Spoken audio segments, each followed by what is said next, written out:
This is Ryan Elliott for Boxing Social in association with Betfred. We're down here at the Wasserman offices today. With me, the new key bomb, Brad Pauls. Brad, I haven't seen you for a long time. How are you?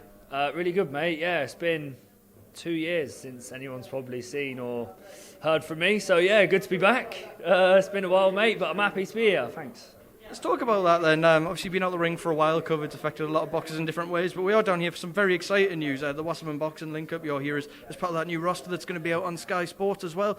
Talk to me about how this all came about and how excited you are as well. Yeah, sort of landed on my feet after the pandemic.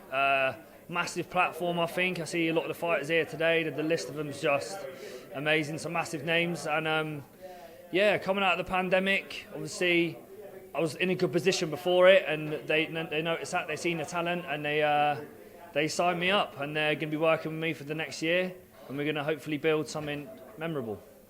Just to go back to what you've been up to, last time we saw you in the ring was 2019. I'm sure you've been waiting patiently. Talk to me a bit about how you've sort of managed your time since then, and has it been frustrating at times as well? Yeah, definitely frustrating. During the pandemic, I had to get a job for the first time properly for a long time, and I worked in a special needs school, which was a bit of an eye-opener, but I had to do something in between. And then, yeah, since boxing's back, I packed the job in, and I'm just happy to be doing it. I think your appreciation for it goes up. Where you've gone without it, you're happy to have it back, and I'm excited to get going. What was that like, Brad, going from, you said it was the first time you've juggled a job with this career. How did you find managing the gym and then that job as well? What was that like, getting used to that new routine? Very hard. Any boxer who works a full-time job and still trains, sells tickets, self-promotes, will have the most respect for me. It must be the hardest thing in the whole entire world. It was a bit of an eye-opener, but I still train. Barring the first lockdown, I still trained as much as I possibly could, 4 or 5 times a week. And yeah, back training full-time. My sponsorships are back, so yeah, in the gym every day. I'm sure it was a nice boost when it first came to you that this was a possibility. How long ago did you first start having conversations about this deal? I think it was around May-ish time, the start of the summer. Yeah, my management and my coach and stuff talked about it, and they sort of figured out what sort of deal it would be and if it would suit me. And we made it so everyone was happy. And yeah, it's boxing on small halls obviously good, and it's built me up, but it's a little bit like doing it on stealth mode. Do you know what I mean? I've been doing it on the slide, been having good fights and no one's seeing it. About 1,000 people. So now I'll get the opportunity to do it where everyone can watch. I feel like people like what I bring to the table. You know, I'll come have a tear up and come forward, aggressive power. And yeah, I can show people what I'm about.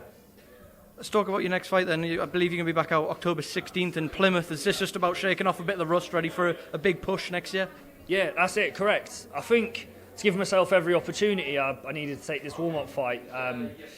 It's not just shaking off the ring rust, it's making the weight again. I've made the weight in 2 years. I haven't sold tickets in 2 years. I haven't gone through the motions of a training camp in 2 years. So I think to give myself every opportunity for the big fight after, this is perfect for me. And I do think I'll be fighting again before the year's out, and I want a tough 10-rounder and a step up. So that's where Wasserman come in, and I can't wait. You say you want to step up. What kind of level do you want that to be? And is there a big eye on the domestic scene going into next year? We're figuring out the level. I think a good game opponent. Domestically, I've always wanted the English title and the British title. I think that's the route I'll probably go. And recently, Linus vacated, and there's other guys fighting for it. So I have to wait for that to figure itself out. But the English or any other belt I can get my hands on, to be honest. There is a couple of middleweights here today in the Wasserman stable as well. You mentioned Linus there, he's about, I know you guys know each other, and yeah. Chris Eubank Jr. as well. Would you be open to fighting a stablemate at some point down the line if it became a possibility? Yeah, not Linus, not because I'm scared of him or anything like that, it's because we train with each other every single day, we have the same coach and that. So yeah, obviously I can't fight Linus, but obviously imagine we get to fight someone like Chris Eubank, it would be a life changer. But maybe we could build to that. That'd be amazing, and work my way up. And I think the British public love the tough domestic fights. So yeah, it seems like there's options for that. I wanted to ask you about a domestic fight, Brad, while you're here. Chris Eubank Jr. is down here today. Him and Billy Joe Saunders have been back at it with each other again. They're both saying they want the fight to happen, and whether it does or not, we don't know. But if that fight were to happen, who do you lean towards and why? Yeah, it's a lot of ego for that fight to happen. You have to put the egos aside, don't they? I think a lot's changed since they boxed the first time. Eubank was really raw, But Saunders has also got better. He's boxed at a high level. You really put me on the spot here, mate. I hadn't even ever thought about the outcome if they box. I reckon. Then he's just had that injury.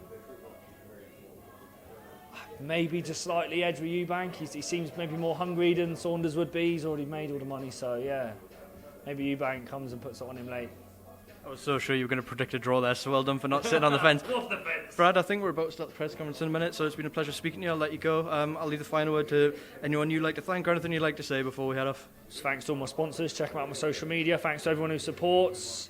Plenty more to come. Big love. Thank you very much.